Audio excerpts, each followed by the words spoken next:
Today's video is brought to you by the letter Meh. So, over the weekend, like I'm sure a lot of you did, I watched the Man of Steel, the new Superman movie. And, man, where do I start? First off, it just seems like a lot of people have different reactions to it, or just, either they really liked it, or they really didn't like it, or they thought it was just okay. I want to say I fit more in that camp, in the okay camp. Just before I continue any further, and if you couldn't tell from the title of this video, this is going to be very spoiler heavy. I'm going to go over everything. I'm not going to pull any punches at all. So if you haven't watched the movie, if you plan to watch the movie, I would suggest to do that before watching this video. So the beginning of the movie actually gives me like a lot of hope, a lot of promise, especially when they show off like a fleshed out Krypton. I don't personally remember any comics that really showed like, Krypton this fleshed out. Like, they have like friggin' dragons coming in, they show like, a lot of like what the world looked like. I want to say probably the closest I've ever seen of that might have been in the Superman animated series. The second half of the movie, on the other hand, where do I start?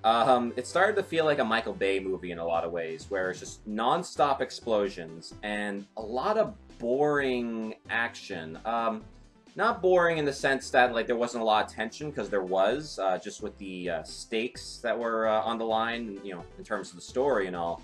It's just boring in the sense that you have these two super beings who are virtually indestructible, just punching each other non-stop, throwing each other through buildings and whatnot, and it's just got to the point where it's just too much of really nothing going on. That's kind of a theme I felt like throughout this movie. It could have been a lot shorter. This is a 2.5-hour film that could have very easily been condensed down to like a 2-hour film, very easily. I honestly feel like that the movie could have benefited a lot where you actually see more of Clark Kent growing up and discovering his powers as he's like growing up and all. Just because, like, it would have had like more like actual character development. I know like everyone knows who Superman is and everything. That doesn't excuse the film for just kind of glossing it over with just flashbacks here and there for things that somewhat pertain to like what he's doing in the present time. If we would have like actually seen more of that, like him like discovering, oh, I guess I have heat vision now. Oh, I can fly now. I think it would have benefited more with that. It was just kind of odd when you see him like all grizzly as a with the beard and everything. He's taking up all these like odd jobs, and his mother is by herself at the farm with the dog or whatever. Basically taking care of the farm by herself because the dad's dead. The dad is dead at that point, in that present time. And I don't know, it just seemed kind of odd, like how he's just kind of going off doing these odd jobs with, while his mother's just by himself. Like, why aren't you helping out your mom? Speaking of the dad, actually, Jonathan Kent, as played by Kevin Costner, he was by far in the best scene, I believe, in this movie. I'll just kind of refer to it as the tornado scene. For people who have seen it, you'll know what I'm talking about. It was actual like emotion going on. Like you really got like a sense of like what the father felt like was best for Clark to do, like at that stage of his life. And yeah, I mean, it was just full of feels, and it was just a very well crafted scene, very well done, and yeah, just like a great send off for that character. I do have to mention though that my girlfriend's favorite scene was there was like a brief 2-second clip during that part when Superman first flies, like in like the Arctic, I believe, and there was like a polar bear jumping from one ice platform to another. She's just like, "Oh, that's cute." The performances overall, I'd say, were like pretty middling. There wasn't really any real standout performance. Probably the closest to being a standout performance would be Kevin Costner. Like I mentioned, like the guy who played as Jonathan Kent. He just did like a great job, like just playing as that, just as that fatherly figure who's trying to figure out how to raise a son who's not really his own son or even of this planet. And yeah, I mean, like I just thought he played that role in a very natural sort of way. The problem with like a lot of the other characters' roles, I felt like wasn't so much on their performance, although that had partly to do with that. It was more with the dialogue. The dialogue was pretty piss poor. It was kind of George Lucas level for the most part, I'd say. Um, yeah, I mean, there were just like some real cringe-worthy lines. Like one that really stands out to me is during that scene. It was like near the end of the movie, I believe, when Superman's like talking with like the general or whatever, and there was like a female captain like behind the general after Superman runs off. She's like giggling to herself. It's like, is there something funny, Captain? And she's like, oh, nothing, sir. 10 seconds later, he's just kind of hot is all. What the fuck? I will say, though, that Henry Cavill did a pretty admirable job playing as Superman. He didn't remind me too much like P90X instructor Tony Horton when I was actually watching the film. He just came across as being a little too serious for my taste, at least for, for playing as Superman. I can understand Batman being that serious just because, like, that's, like, his character, like, he's meant to be that serious, but I don't know, Superman should be a little more lighthearted than the way he was portrayed in Man of Steel. Michael Shannon as General Zod. Now, I love Michael Shannon. I love his work overall, but his portrayal of General Zod just came off as how I can best describe it as comically intense. Those moments like when he's like really trying to be evil and like, he's like shouting and like screaming stuff, and I mean, like, it doesn't happen often, like when he's shouting and screaming, but when he does, I couldn't help but just crack up laughing. I mean, it just came across as just not being like the type of villain that I can take all too seriously, if that makes any sense. I mean, yeah, I mean, what he's doing is pretty serious and, pretty large scale and everything. But just like the way that he was like, talking and like, especially with the screaming and everything, I just couldn't take him seriously. And overall, it just came across as being an immemorable character. The closest to standout performances, I'll say, in this movie was Kevin Costner as Jonathan Kent, as well as Diane Lane as Martha Kent, basically Clark Kent's parents. And yeah, I mean, like, they did like a nice job, like just kind of bring that like warmth that those characters should be bringing. But oh my God, by far, Amy Adams as Lois Lane, that character pissed me off so much. Why? How did she know how to handle a Kryptonian gun when she was on board the ship? Why was she on a military ship when she's like barely even a reporter? I mean, like, she's kind of like early in her career, I believe, at this point in the story. I mean, like, I understand she's like a main, she's like a main character. She's one of the main characters and everything. But it just felt like they was just kind of like sticking her into places like where she doesn't really belong. I mean, one good scene of that shown was when like the military gives up Superman. Like after Superman agrees to give himself up to Zod, and the military is doing like the whole transaction and everything.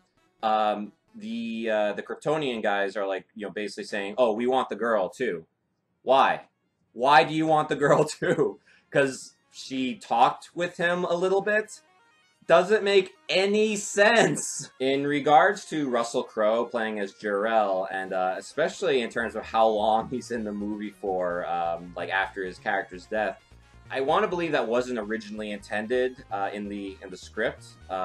His agent must have like really pushed him like to have like more of a screen time in Man of Steel. Yeah, it was just kind of odd. Like his consciousness was still like living, at least on the ship. And, yeah, I mean, it's just Russell Crowe making movies, making songs, and fighting around the world. Making movies, making songs, and fighting around the world. Another big criticism I have to give to this film, and this is in regards to with what I was saying before about the length of the film and how you can cut it down. There were just so many scenes where the same point is just hammered into you over and over We get it, Zod. You want to create Krypton again. You want to destroy the human race in order to build upon, like, their bones for Krypton. We get it. Like, he just repeats this so much. And, I mean, that's just, like, the one, like, prime example, I'd say. But there are, like, other moments, like, where they're just repeating themselves. And there's, like, a whole lot of nothing going on for the most part. Because it almost... I don't necessarily want to take it to the extent of this, but it almost seems like they're insulting the audience by thinking that we're not being, we're not able to follow the movie. It's not a very complex story, really. It just feels like it gets stretched out for, for length's sake, just to make it like, oh, it's a big movie, bigger length is bigger movie. Yeah, no, I mean, like, it's just too much of the same thing being repeated over and over. Now I'm repeating myself. God damn it. And now for some rapid fire nitpicks. Really? Zod died from a neck snap? Oh, that's weak sauce. Where's my kneel before Zod line? Say it! For a superhero who's supposed to save people at every given opportunity, he sure is causing a lot of fucking property damage. So instead of kryptonite, you're gonna make it Krypton's atmosphere is gonna weaken him? Come on! I could really go for some IHOP, but not until after I buy a vacuum over at Sears. Wait a minute. Fucking product placement! Now, it's obvious that the movie is trying to build this relationship between Superman and Lois Lane, and that's fine. That's all well and good. You would expect that from a Superman movie. The problem is, though, that there was just zero chemistry between Henry Cavill and Amy Adams. Goddamn. I mean... The only thing that made me think that these two would be together in any sort of way is because they're basically in what I can best describe as an apocalyptic situation. A lot of it caused by Superman himself. I still can't get over the fact that he's caused, like, so much freaking damage, and I don't know, the Superman that I know would be a little more careful about destroying an entire city to take down someone like General Zod. I mean, how many people's lives were lost throughout that whole thing? It was just crazy. But, yeah, going back to Superman and Lois Lane, pretty much that line, this is again going back into the piss poor dialogue in this film, where when they first kiss, and Lois says, oh, it all goes downhill after the first kiss.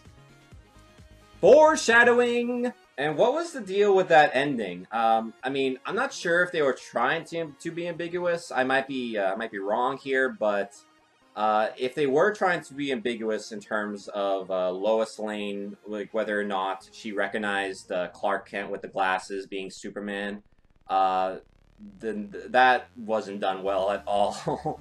I'm guessing that they really meant that she does recognize him as Superman, and then the end.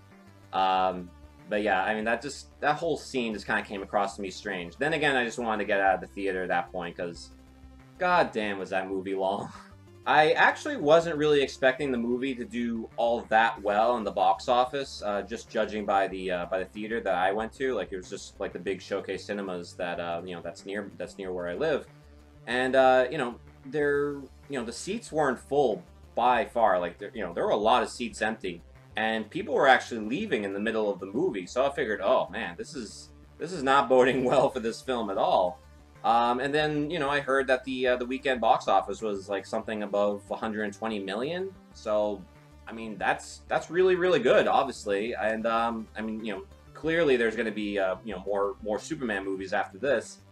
I'm just really, really hoping that, I don't know, that they just do like a better job of just, injecting a bit of humor, punching up the dialogue big time. They need someone different to write that script, or at least it's just the dialogue portion of it, really. And yeah, I mean, just really just try like to learn from what went wrong in this movie, because as far as I'm concerned, there were a lot of things that went wrong. I know a lot of other people really liked the movie. That's great. I'm not going to criticize you for liking the movie if you did. Awesome. But I mean, like, for me and for like a lot of other people as well, it just wasn't the type of movie that you would really expect, out of a Superman reboot for all intents and purposes. It's a different Superman for sure. They changed a lot of things from the Superman mythos that I don't necessarily agree with. But yeah, I mean, like, hopefully, hopefully with more movies on the way, then they can continue to improve on that, and who knows what might happen. But yeah, be sure to let me know what you thought of the movie in the comments below. And until next time, this is Dave from UltraMegaDeathRay.com. Catch you guys later.